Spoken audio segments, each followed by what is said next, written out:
avec un S à sport. L'émission 100% sport sur Logos FM. Toute l'actualité sportive de la région passée au crible avec Olivier et toute sa team. Et la team, comme chaque mardi, ravi de vous accueillir sur Logos FM. C'est avec ASA Sport, l'émission qui vous parle de sport au pluriel. Pour m'accompagner ce soir, tous les deux de Clermont Sport, Léa Zuzart. Bonsoir Léa. Bonsoir à tous. Et Johan Connor. Bonsoir Johan. Salut Olive, bonsoir à tous. Johan, on a eu l'occasion de le faire, mais refélicitations. Merci. Une nouvelle fois, puisqu'on est en studio. Merci beaucoup, les nuits sont courtes, mais tout va bien. Bon, le petit pousse bien. Ça va, ça pousse. Ça pousse bien. Bon, parfait.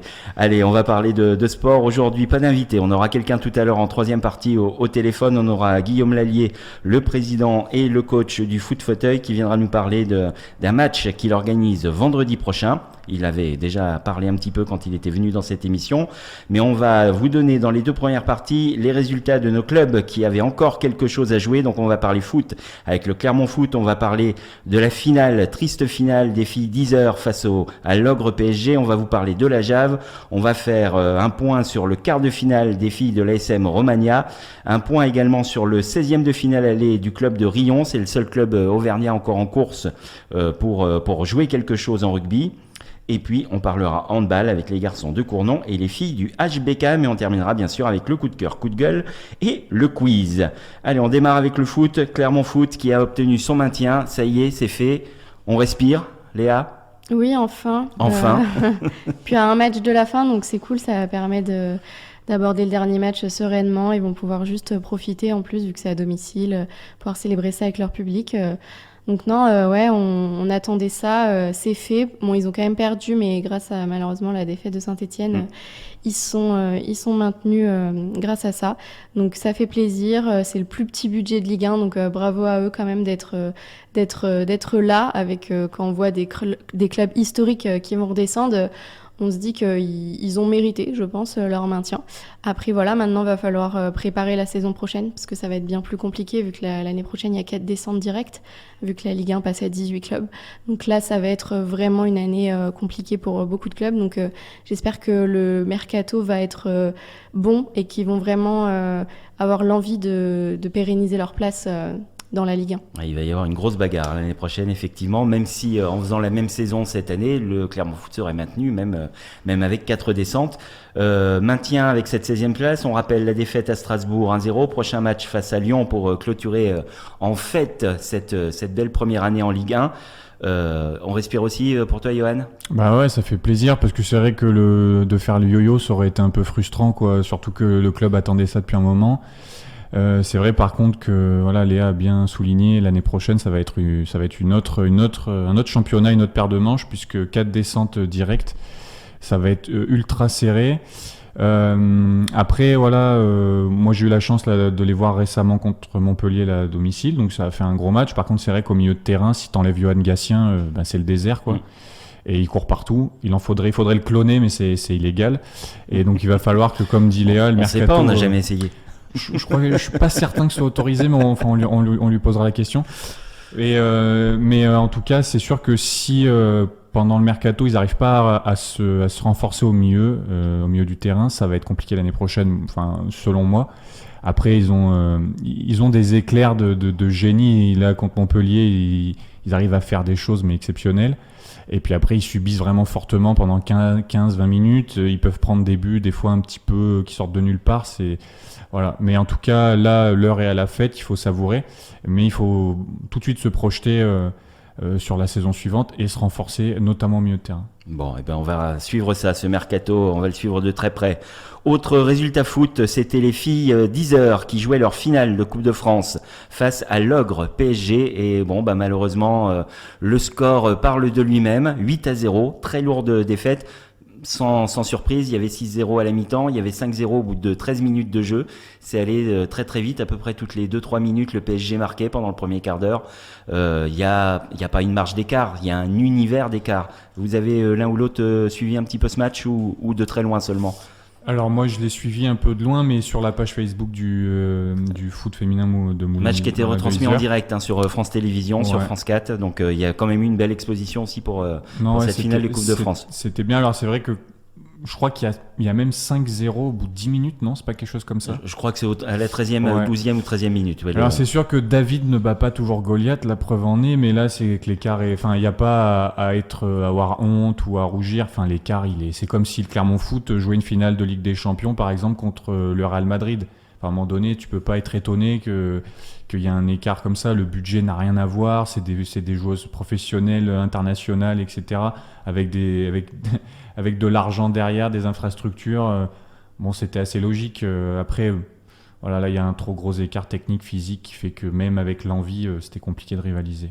Bon, ça n'empêche pas de souligner la belle performance des filles d'Yzeure parce que réussir cette finale de Coupe de France, c'est le plus petit budget de cette deuxième division. Elles sont amateurs, elles ont joué d'autres clubs professionnels avant, elles ont entre autres éliminé Nantes. Donc un très très beau parcours des filles d'Yzeure, Léa. Oui, félicitations à elle déjà d'être arrivée en finale, parce que déjà c'est assez incroyable, surtout pour un club de D2. Donc c'est sûr que la finale, il n'y avait pas grand-chose à espérer face à Paris. Puis surtout dans le foot féminin, rien qu'en D1, il y a un écart de niveau énorme entre le haut de tableau et le bas de tableau. Donc quand on change de division, là c'est encore pire, c'est deux mondes. Donc c'est sûr qu'elles ont beaucoup subi. Ça aurait pu être pire même, hein, le score. Je pense qu'elles ont quand même essayé de contenir l'attaque parisienne du mieux qu'elles peuvent. Donc voilà, c'est comme ça, c'est un écart de niveau qui est pas possible. Mais le parcours qu'elles ont eu montre un truc assez intéressant, c'est qu'il n'y a pas besoin d'être adossé à un club professionnel masculin pour faire des beaux parcours. Il faudrait que la Ligue s'intéresse un petit peu plus à ces clubs 100% féminins qui essayent de se battre dans cet océan de clubs masculins professionnels et que voilà, ils mettent les moyens en face. Parce que là, clairement, ce qui fait aujourd'hui, je pense que Yzeure prend 8-0, c'est qu'il y a un désintérêt de la Ligue pour ce genre de club. Et du coup, il y a un manque de moyens, un manque de structure qui fait que sur ce genre de rencontre, ça se paye cash.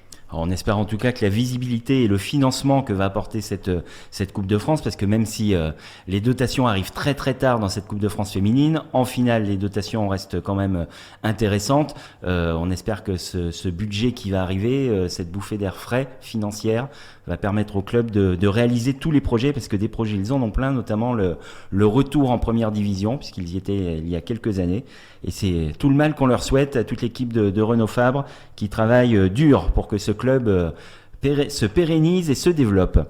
On va terminer cette première partie avec le basket, la Jave qui jouait à domicile face à Quimper, victoire 84-78, la Jave qui conforte sa 8e place.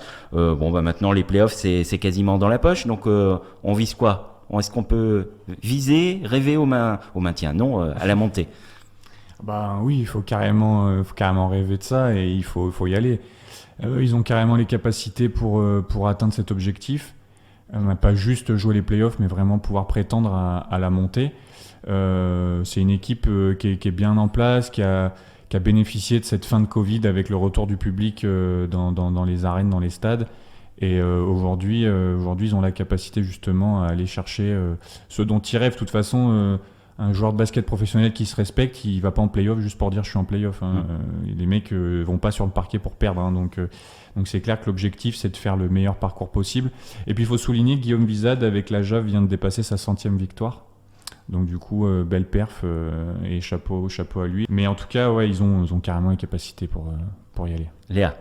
Oui, c'est bien pour eux qu'ils aient gagné ce dernier match parce que là, ils étaient sur une série de 4 défaites quand même. Donc pour aborder les playoffs, avoir gagné le dernier match, même si ça changeait rien à leur participation, je pense que ça leur redonne quand même confiance. Donc là, maintenant, ils n'ont plus qu'à, comme disait Johan, tout jouer, quoi. Il faut tout donner et bien sûr qu'on peut y croire. Après, on verra ce que ça donne, mais ils ont tout à jouer dans ces playoffs. Et il nous reste quelques minutes, je voulais revenir un petit peu sur le foot quelques instants, vous faire réagir sur les potentielles descentes. Alors il y en a une qui est plus que potentielle, de Bordeaux et éventuellement de Saint-Etienne, 2 clubs historiques qui risquent de descendre, il y a bien longtemps que c'était pas arrivé, et on a un peu l'impression que dans le foot, dans cette Liga, il y a un renouveau avec Rennes qui est en train de jouer les hauts de tableau, Nice qui retrouve aussi des couleurs, Strasbourg, Reims, c'est des clubs qui ont eu leur heure de gloire à un moment, qui reviennent un peu, et puis les clubs historiques qu'on a connus, en tout cas les gens comme moi, qu'on a connus depuis tout petit, depuis 40-50 ans à peu près. On les voit aujourd'hui chuter. Est-ce qu'il n'y aurait pas un petit renouveau dans le foot aujourd'hui ? Ouais, si, sûrement. Après, par exemple, je vais prendre le sujet que je connais le mieux, Saint-Etienne. Saint-Etienne, on est là parce que ils sont gérés par des peintres. Alors j'ai rien contre les peintres, mais les peintres font de la peinture, ils font pas du football, quoi.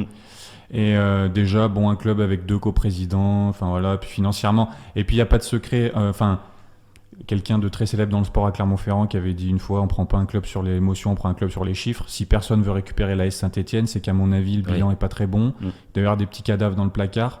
Donc à un moment donné, ces clubs-là, faut pas qu'ils s'étonnent quand t'es mal géré. Et ben voilà, surtout que en plus la région autour de Saint-Etienne au niveau football, elle est dynamique, mais il y a un ogre à côté qui s'appelle l'OL qui est très très très bien géré. Et ça, forcément, quand tu es à 40 km d'un club qui est 10 fois mieux géré que toi économiquement, financièrement, au niveau marketing, etc., là, dans quoi tu te retrouves?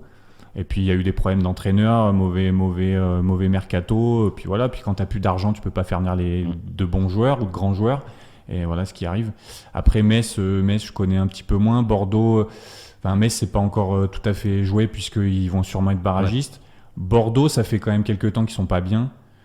Mais après, pareil, oui, sûrement que voilà, il y a un essoufflement autour du club et puis cette incapacité qu'ont les dirigeants, qu'ont les équipes à insuffler une nouvelle dynamique font que là, tu veux, Saint-Etienne, moi j'aime ce club parce que j'ai grandi avec ça avec mon père. Mais en fait, quand les supporters Saint-Etienne, quand ils te parlent de Saint-Etienne, ils te parlent des années 70. Sauf qu'on est en 2022, quoi. Donc si tu parles de Saint-Etienne au passé, c'est qu'il y a un petit souci quand même. Et on rappellera pour se rassurer que les grands clubs ne meurent jamais. Allez, on va marquer une première pause. On se retrouve tout de suite après. On parlera rugby avec les filles de l'ASM Romagna, le RC Rion, et on parlera handball avec les garçons du Cournon et les filles du HBCAM. Vous êtes donc avec SA Sport sur Logos FM. Avec un S à Sport, l'émission 100% sport sur Logos FM. Toute l'actualité sportive de la région passée au crible avec Olivier et toute sa team. De retour dans Avec ASA Sport sur Logos FM, chaque mardi à 18h la rediff, le mercredi 20h le podcast, le jeudi matin sur notre page Facebook Avec ASA Sport. Pour m'accompagner ce soir, Léa Zuzart, Johan Connor. On débriefe les résultats de nos clubs qui avaient club pro ou semi-pro, même certains amateurs qui avaient quelque chose à jouer pour qui il y avait encore de l'enjeu. On a parlé football avec le Clermont Foot et les filles d'Isère et basket avec la Jave. On va enchaîner avec le rugby et les filles de l'ASM Romagna qui jouait à domicile face à Montpellier. Là aussi, un autre ogre du rugby féminin, mais ogre qui depuis 1 an ou 2 là, a un peu plus de difficultés, jouait son quart de finale à domicile. Et alors là, un suspense de dingue, une victoire 22-20 dans les dernières secondes, on peut même dire dans les arrêts de jeu. Match de fou, ambiance de fou à Romagna. Léa, je te fais commencer. Oui, elles ont bien commencé ces phases finales, donc c'est vrai que toute leur saison, elles ont assumé, je trouve, leur statut de championne en titre, alors que l'année dernière, on les attendait pas là, et maintenant, on a l'impression que c'est normal. Donc elles ont toujours gardé ce niveau. Elles ont été régulières tout au long de la saison. Et donc, là, c'est vrai que c'était un adversaire de taille. Donc, le match a été un peu plus serré que certaines rencontres qu'elles ont pu avoir. Mais je pense qu'elles ont cette détermination et ce truc un peu en plus et qui les a amenées pour cette fois-ci à la victoire. Puis à domicile, forcément, ça a poussé avec l'ambiance derrière. Donc, maintenant, il leur reste 2 matchs pour garder ce titre. Ce serait encore plus historique de le garder. Donc on espère qu'elles vont réussir. Après, évidemment, il y a de gros prétendants aussi en face. Mais il y a des gros morceaux. Hein. Je vais donner rapidement les autres quarts de finale. Il y avait le Stade Toulousain qui s'est imposé 27-0 face au Loup. Le Stade Bordelais qui s'impose 18-15 face à Bobigny. Blagnac qui s'impose 42-15 face à Grenoble. Les gros sont là, il n'y a pas vraiment eu de surprise, les équipes qui recevaient ont gagné et c'est les grosses équipes qui ont dominé leur poule tout au long de la saison, Bordeaux, Toulouse, Blagnac, Romagna, les 4 meilleurs de ce championnat de France. Clairement, il n'y a pas de surprise, la seule rencontre en fait où il était un peu difficile de faire un pronostic, c'était SM Romagna à Montpellier, donc voilà, là c'est fait. Et le score reflète effectivement cet équilibre, le match aussi, parce qu'elles se sont passées devant les unes les autres à tour de rôle. Il y a pas eu de temps mort dans cette rencontre. Complètement, et puis c'est ce genre de rencontre aussi qui fait un peu parler du sport féminin, du rugby féminin, puisque c'est vrai que les rencontres où il y a des 42-15 là, c'est pas ultra intéressant à regarder comme match. Des 22-20 dans les dernières minutes avec 2 équipes qui se tirent la bourre et tout, c'est le genre de match qui font rêver, qui donnent envie d'être vus. Après, ça va être compliqué. C'est sûr que voilà, de toute façon, le rugby, c'est ça, c'est des phases finales. Donc, t'as beau avoir dominé le championnat, ça joue sur un match et tu peux y aller, tu peux gagner comme tu peux perdre. Donc, c'est compliqué de faire des pronostics. Après, heureusement, les filles de l'ASM sont un petit peu moins fébriles face au rouge et noir que les garçons. Et donc, les filles, oui, les arbitres un peu moins. Ouais.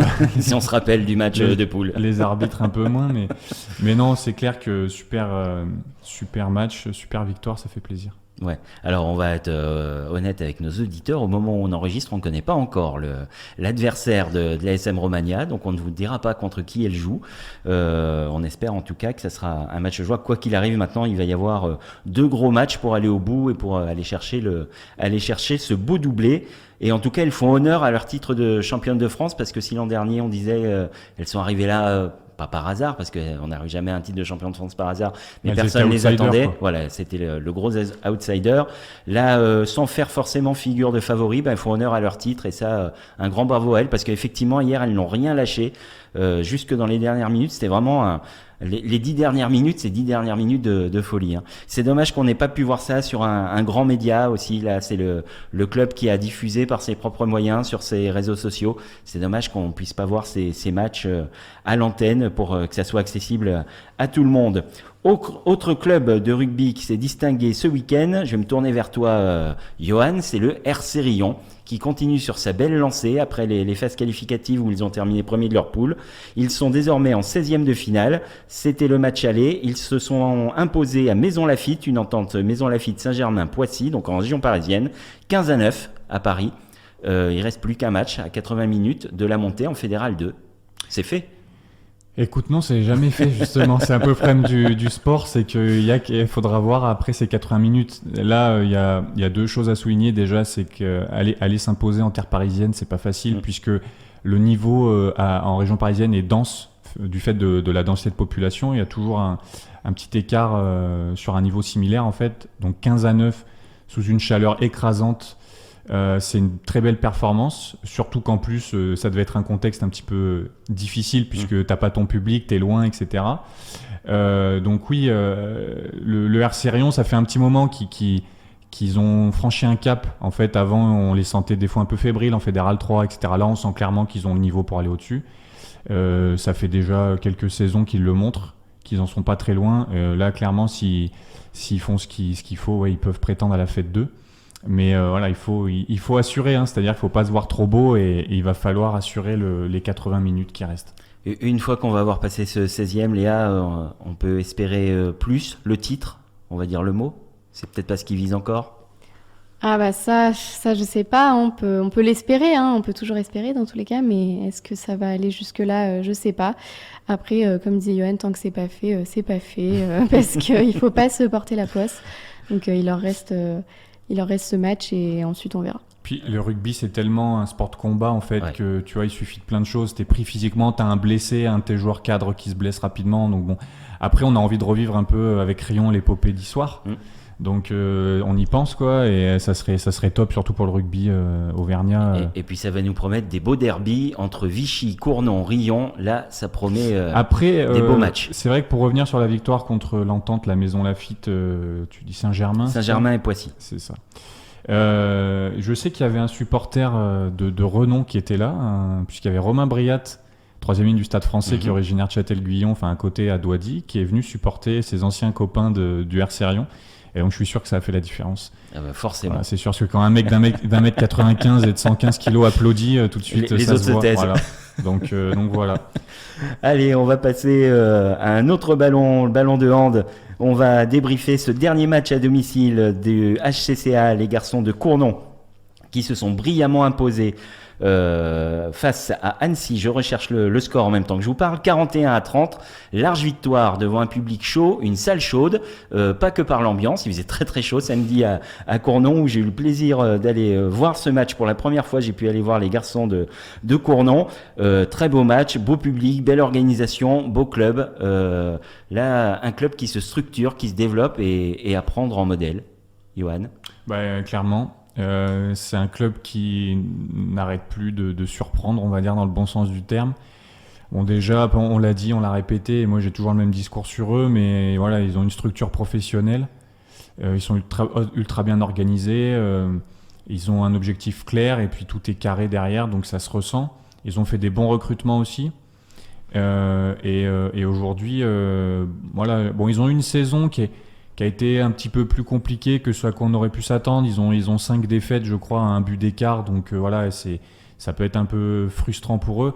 Mais là, ça permet de clôturer la saison sur une très belle victoire face à Annecy et de se projeter la saison suivante sur, je pense, l'objectif qu'ils ont tous en tête, c'est-à-dire de continuer à progresser, à grimper les échelons comme ils le font actuellement. Léa.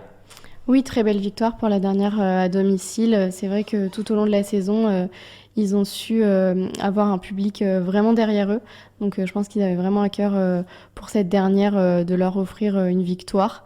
Et c'est leur première saison quand même en poule 1 élite. Donc je trouve qu'ils ont bien joué, qu'ils ont bien fait, bien joué le jeu.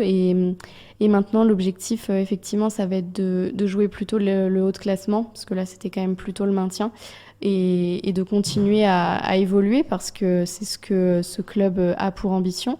Et je pense qu'avec les dirigeants, il n'y a pas de raison que ça n'évolue pas. Il y a eu beaucoup là d'annoncés d'arrivées en plus, donc ça commence déjà à bouger. Allez, autre club de hand qui a brillé ce week-end, c'était à l'extérieur, ce sont les filles du HBCAM qui se sont imposées à Cannes, qui est dernier de cette poule de 2e division, 32-26, et les filles du HBCAM qui confortent leur place au milieu de tableau. Bon, c'est pas totalement fini, il restera 2 matchs, mais les positions sont presque figées, là, Léa ? Oui, les positions sont presque figées, je pense. Après, oui, elles ont fait une belle victoire, encore une fois.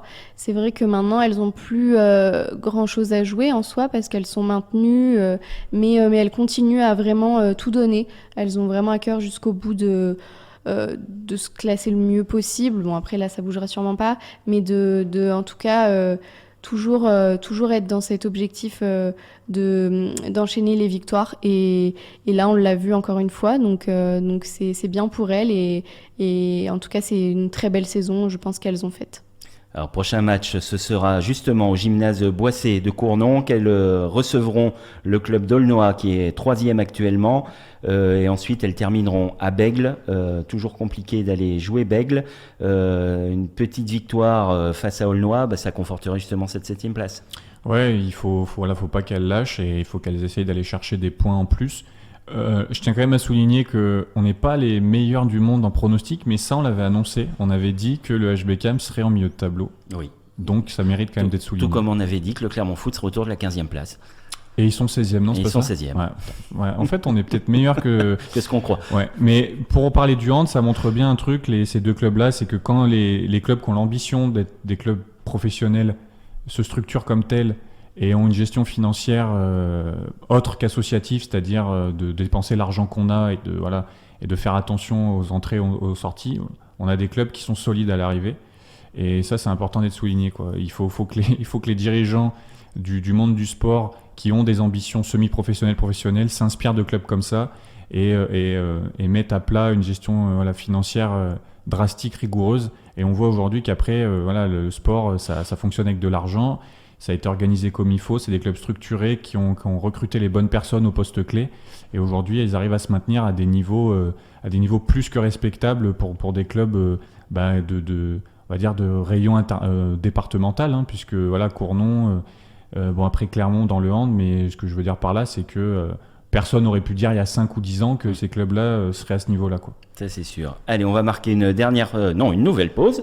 Il y aura encore 2 parties après. J'ai déjà envie de vous quitter, disons. C'est l'heure de l'apéro, c'est pour ça. Il fait chaud, il fait soif. Il fait chaud. Allez, on se retrouve tout de suite après. Vous êtes toujours sur Logos FM. C'est avec ASA Sport. Avec un S à sport. L'émission 100% sport sur Logos FM. Toute l'actualité sportive de la région passée au crible. Avec Olivier et toute sa team. De retour dans VKS Sport sur le Goss FM, chaque mardi à 18h, l'émission qui vous parle de sport au pluriel. Pour m'accompagner ce soir, Léa Zuzart, Johan Connor. On a débriefé dans les 2 premières parties les résultats de nos clubs qui ont encore un enjeu dans leurs différents championnats. On a parlé foot avec le Clermont Foot, avec les filles d'10h qui jouaient leur finale face au PSG. On a parlé rugby avec le quart de finale de l'ASM Romagna, le 16e de finale de Rion en Fédéral 3. Handball avec les garçons de Cournon, les filles du HBCAM et basket avec la JAV. On va maintenant se tourner vers un événement qui va avoir lieu vendredi prochain. On a déjà reçu notre invité qu'on a au téléphone, c'est Guillaume Lallier. On l'a reçu il y a quelques semaines pour qu'il nous parle de foot fauteuil, puisqu'il est le président du foot Arverne et il a un match à nous présenter. Bonjour Guillaume. Bonjour. Alors Guillaume, déjà dans un premier temps, pour ceux qui n'auraient pas suivi l'émission où tu étais invité, avant qu'on les flagelle en place publique, rappelle-nous ce qu'est le foot fauteuil. Alors le foot fauteuil, c'est une pratique handisport du football adapté pour les personnes qui se déplacent en fauteuil roulant électrique au quotidien. Donc du coup, ils sont installés dans des fauteuils électriques dédiés au sport. Et ça se pratique en intérieur dans un gymnase de basket en 4 contre 4. Du coup, il y a un championnat qui est organisé par la Fédération française handisport avec différents niveaux, niveau national. Et nous, cette année, on est en championnat régional, du coup. Voilà, et ce championnat se passe comment pour l'instant ? Alors, il se passe très bien. Alors, on a engagé notre équipe pour la première fois cette saison et jusqu'à maintenant, on a des résultats très très positifs. On est invaincu jusqu'à maintenant et la dernière phase de championnat aura lieu le 15 juin. Et on a été engagé directement au plus haut niveau régional, en régional 1. Donc c'est très satisfaisant et voilà, l'objectif sera d'engager une équipe dès l'année prochaine au niveau supérieur en national, du coup en compétition officielle de la fédération. Alors des bons résultats, notamment grâce à un gardien de choc, Cédric, que j'embrasse et que je salue, qui était venu avec toi la dernière fois. Rappelle-nous rapidement quelques règles du foot fauteuil. Alors du coup, en fait, les jeunes sont installés, les joueurs sont installés sur des fauteuils qui sont équipés de pare-choc. Donc pour d'une protéger les joueurs en cas de choc, parce que c'est vrai que c'est des fauteuils électriques qui ont une vitesse qui est limitée maximum 10 km/h. Donc avec des rotations assez rapides parce que en effet le but va être de frapper la balle souvent en rotation. Donc c'est vrai que les rotations peuvent être très rapides et il peut y avoir des chocs du coup qui sont réglementés également comme au foot valide, on va dire les tacles. Et ben pour nous c'est des chocs qui vont être réglementés. On n'a pas de situation de hors-jeu, on a des situations de 2 contre 1 au foot fauteuil pour fluidifier un peu le jeu et pour interdire plusieurs joueurs de se rapprocher du ballon en même temps. Donc on a le droit d'un joueur que les situations de 1 contre 1. Ensuite, du coup, comme n'importe quel sport à ballon, c'est l'équipe qui marque le plus de buts qui remporte le match. Que vous dire de plus? Du coup, on a 3 joueurs de champ, un gardien. Voilà. Après, on a une surface de réparation comme sur un terrain de foot basique, un point de pénalty, 2 poteaux. Donc c'est vraiment une pratique qui se rapproche un maximum du foot, mais voilà, en gymnase et sur des fauteuils. Alors justement, il va y avoir un match que tu organises avec ton club vendredi prochain à Romagna. Explique-nous tout ça. C'est ça, ce vendredi 20 mai, du coup, on attend un maximum de personnes pour venir découvrir notre sport et soutenir nos joueurs qui vont affronter l'équipe de l'ASSE. Du coup, une équipe qui est un club qui est très développé depuis pas mal d'années et du coup, ils ont 3 équipes qui sont engagées en compétition. Donc, on va recevoir pour la première fois un événement à domicile. Ce match aura lieu à 18h contre la SSE. Voilà, en gros. Ça va être un événement qui sera commenté par Jérôme Gallo, le speaker du Clermont Foot. Donc il y aura de l'ambiance, on aura une mascotte et on fera quelques petites animations à la mi-temps pour faire découvrir notre sport. Ce sont des matchs de combien de temps? 2 fois 20 minutes, 2 mi-temps de 20 minutes. Voilà, donc il faut pas rater, on va redonner l'heure tout de suite, on la rappellera tout à l'heure. C'est donc coup d'envoi à partir de 18h. Hein. À 18h, c'est ça. Voilà, donc ne ratez pas ce rendez-vous. On peut recevoir combien de personnes là dans ce gymnase? On peut recevoir, alors j'ai pas le chiffre exact, mais je pense dans les 300 personnes. Voilà, et tu penses pouvoir faire le plein? Il y a déjà un petit engouement qui se crée autour de cet événement? On a déjà pas mal de retours sur des présences ce vendredi. Donc on espère avoir un maximum de personnes et faire un bel événement pour promouvoir notre sport qui reste aussi assez spectaculaire et inconnu du grand public. Est-ce que ce genre de manifestation, ça donnerait l'idée, en cas de succès, et je doute pas qu'il y en ait un, de l'organisation d'un tournoi, par exemple, dans les années à venir? Alors, ça sera c'est notre objectif. Si l'année prochaine on arrive comme on le veut à engager une équipe en compétition nationale, on recevra dans l'année des phases de tournois à domicile. Donc, on sera sur l'organisation de tournois sur une journée complète pendant des week-ends de la saison sportive. Alors justement, c'est quoi le futur de l'année prochaine? Tu nous as parlé donc de cet engagement dans le niveau supérieur. C'est quoi les objectifs après? Alors la première chose, ça va être l'investissement dans de nouveaux fauteuils qui permettent d'acquérir vraiment des compétences qui donnent la possibilité de jouer en compétition nationale. Donc là, on cherche encore des subventions pour l'acquisition de 3 nouveaux fauteuils. C'est en bonne voie et donc du coup engager cette équipe au niveau en division 4 du coup de la compétition nationale. C'est une poule de secteur, on va dire, qui est plus sur la partie sud-est de la France. Voilà, après ça s'organise en termes de plateau. Chaque équipe reçoit des tournois dans leur ville respective. Alors, Johan, tu avais une question. Moi, j'avais une question. Du coup, tu as commencé un petit peu à y répondre, mais comment ça s'est passé pour vous le championnat cette année au niveau organisation? C'est quoi? C'est des phases de poule? C'est un championnat un peu comme par exemple la Ligue 1? Comment ça se passe? Alors cette année, en fait, c'est un tournoi qui est organisé par la Ligue Auvergne-Rhône-Alpes Handisport. On va dire que c'est un petit tournoi un peu plus entre guillemets amical, avec des équipes qui sont pas à viser compétitive plus loisir. Après, la Regional 1 reste un peu quand même compétitive et du coup, c'est organisé en plateau sur des journées le mercredi. La première phase, c'était une phase de comment on dit de brassage, donc une phase de brassage où ça a redéterminé un peu les poules et ensuite les 2 phases suivantes sont les phases de classement. Donc à l'issue de la première phase de brassage, on a fini invaincu. La deuxième phase la première phase de compétition, on fait un match ex-aequo et 2 victoires.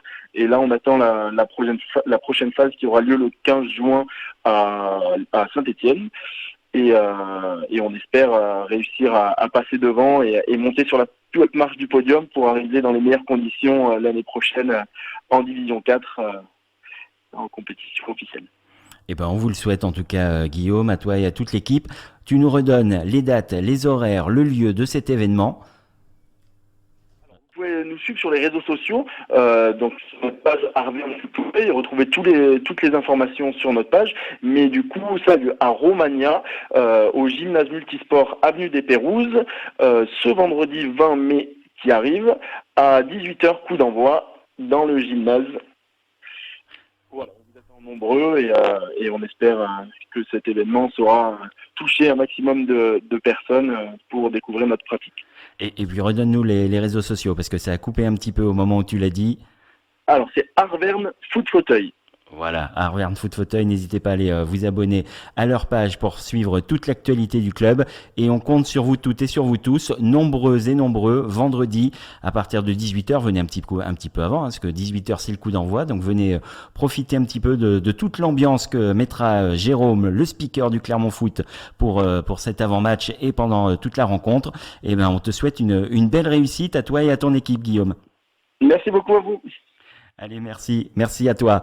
Nous, on va marquer une dernière pause. On se retrouve tout de suite après pour le coup de gueule, le coup de cœur et le quiz. On vous dit à tout de suite sur Logos FM.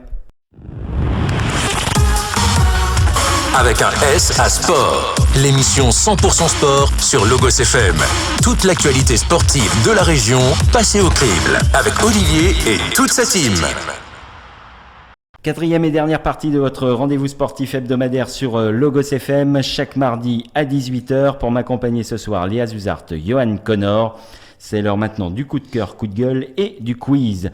Alors, ni vraiment coup de cœur, ni vraiment coup de gueule, j'avais envie de vous faire réagir sur un sport que vous connaissez tous les deux, sur le foot et sur cette nouvelle formule de la Ligue des Champions qui va donc qui va ressembler beaucoup à ce qu'on voit dans le rugby avec la Coupe d'Europe cette année, où on va avoir une poule unique. Ça sera de 36 équipes et on va jouer 8 équipes, mais pas, j'allais dire au hasard, ça sera pas totalement au hasard, mais on ne va pas jouer toutes les équipes de ces 36 équipes.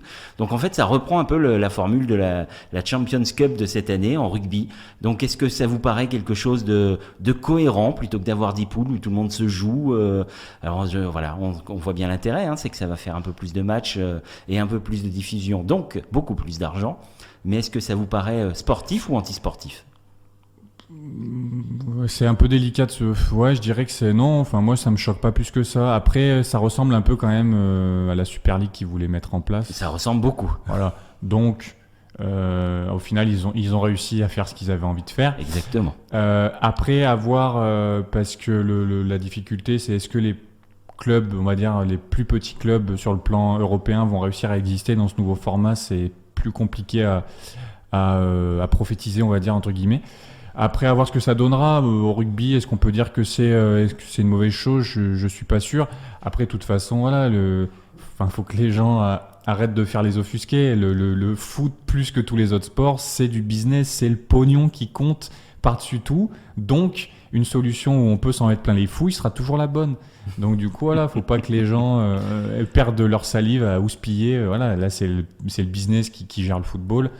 Donc après, à voir. Après, si tu veux, moi je vois pas trop que tu sois tiré dans des poules où au final, voilà, c'est le tirage au sort qui fait les matchs. Bon là, t'es dans une poule unique où tu vas tirer au sort tes adversaires. Bon, on va dire sur le plan sportif, est-ce que ça change grand-chose ? Je sais Alors pas. le seul point, parce que après effectivement râler parce qu'on change la formule, ça sert pas à grand-chose, parce que cette formule de Ligue des Champions, elle a évolué depuis 1954 ou 5, je sais plus où elle a été créée. Elle a quand même beaucoup évolué depuis. On se rappellera par exemple de Marseille qui a fait une finale en 91 dans une formule et qui a été champion en 93 dans une autre formule. Donc parfois ça a du bon aussi de changer de formule. Simplement c'est vrai que le fait de jouer 8 équipes dans cette phase de poule entre guillemets sans qu'il y ait ces allers-retours, parce qu'on va jouer donc 4 équipes à domicile, 4 équipes à l'extérieur, mais ça sera pas les mêmes. C'est peut-être ça au foot, on sait l'importance de jouer à domicile. C'est peut-être là où on pourrait tiquer un petit peu, Léa. Oui, moi je suis pas trop fan de cette nouvelle formule, je préférais l'ancienne. Après, c'est vrai que ça permet d'avoir de plus de clubs, mais est-ce que ça sert vraiment à grand chose ? Parce que bon là, du coup, en France, je crois que la 3e place maintenant, elle est directement qualificative. Mais c'est des clubs qui vont pas dépasser les poules.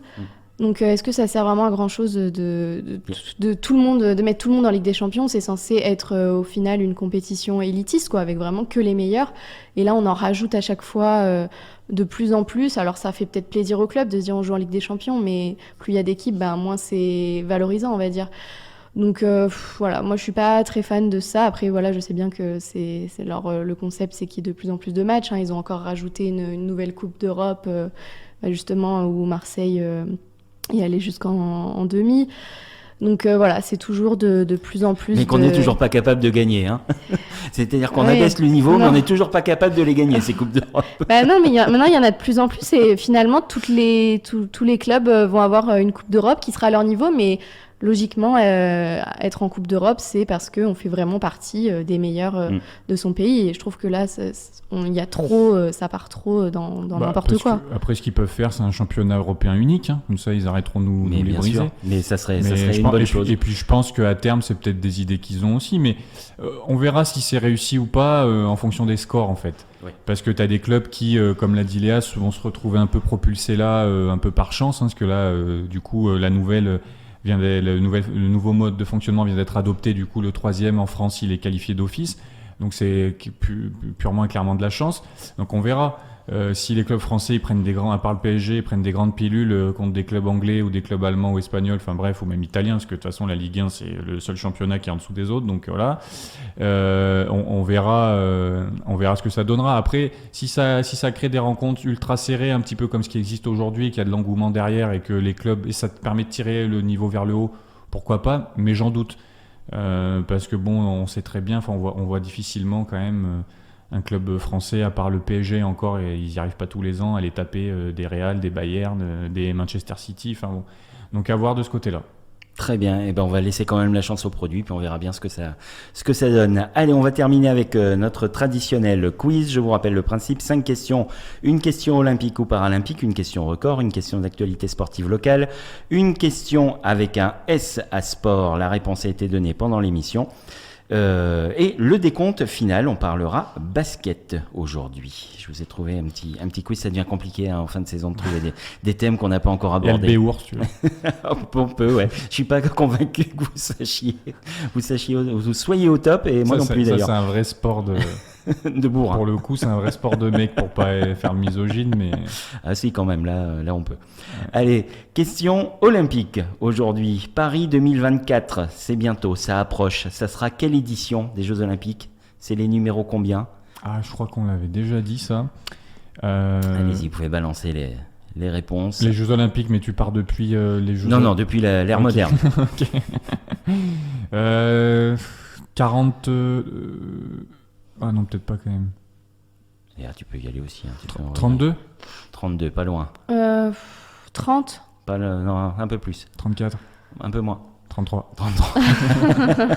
Ça sera la 33e édition, la 33e Olympiade. On est rentré dans cette 33e Olympiade, puisque ce sont les Jeux Olympiques qui clôturent les Olympiades. Les Parisiens qui doivent être contents. Oui. Question record, au moins ils sauront pourquoi ils ont des bouchons. Ouais. Question record, je vais vous demander, vous me donnerez chacun une réponse, c'est Léa qui va démarrer et le plus proche gagnera. Je vais vous demander quel est le record du monde de vitesse à ski en km/h. Banque. 80. 130. C'est Johan qui gagne, mais vous êtes très très loin tous les deux. 251,4 km/h à ski. Et la personne est vivante. Oui, tout va bien. C'est l'Italien Simone Origone qui détient ce record depuis 2006. 251 km/h sur des skis. Ouais, il y a des gens qui n'ont pas le cerveau au même endroit que les autres. Hein. Non, question d'actualité sportive locale. On va voir si vous avez suivi d'autres actualités que celles qu'on a données. Je vais vous demander quelle place occupent aujourd'hui les filles de Cournon Basket dans leur poule d'accession. Deuxième ? Non, pas deuxième. Troisième ? Non, pas troisième. Quatrième ? Non. Vous êtes très pessimiste. Hein. Premier ? Bah oui, elles sont premières. Elles sont premières. Première ex-aequo avec Orly qui ne décolle pas. Oula. Ah bah celle-là, depuis ce matin que j'ai préparé le quiz, je l'avais en tête. Hein. Donc, en fait, c'est une émission humoristique. C'est ça. Première ex-aequo avec Orly, qu'elles vont rejouer. Orly cloué au sol. Du coup. Orly cloué au sol, voilà.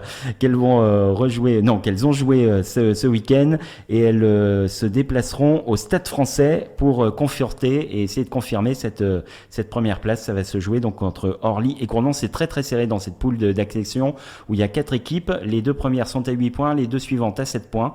Donc malheur aux vaincus pour la dernière journée et on souhaite bonne chance aux filles de Cournon. Question avec ASA Sport, on a donné la réponse pendant l'émission.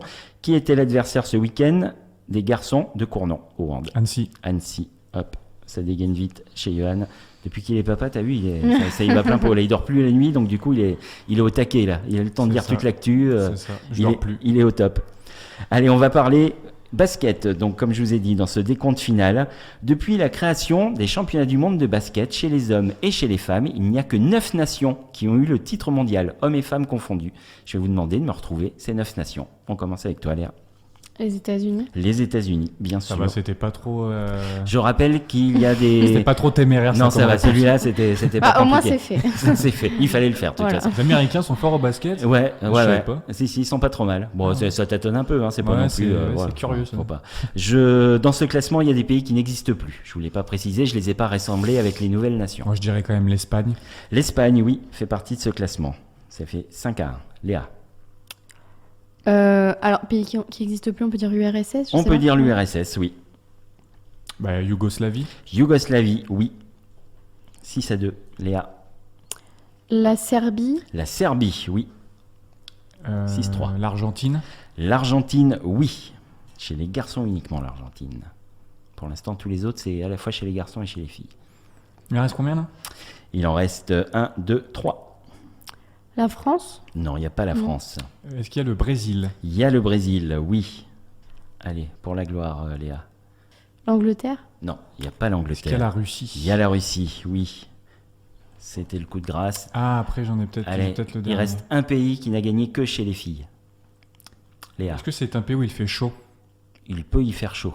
Il fait pas chaud partout, mais il y a des endroits où il fait très chaud. Bon, bah c'est pas celui que j'ai en tête. Je sais pas.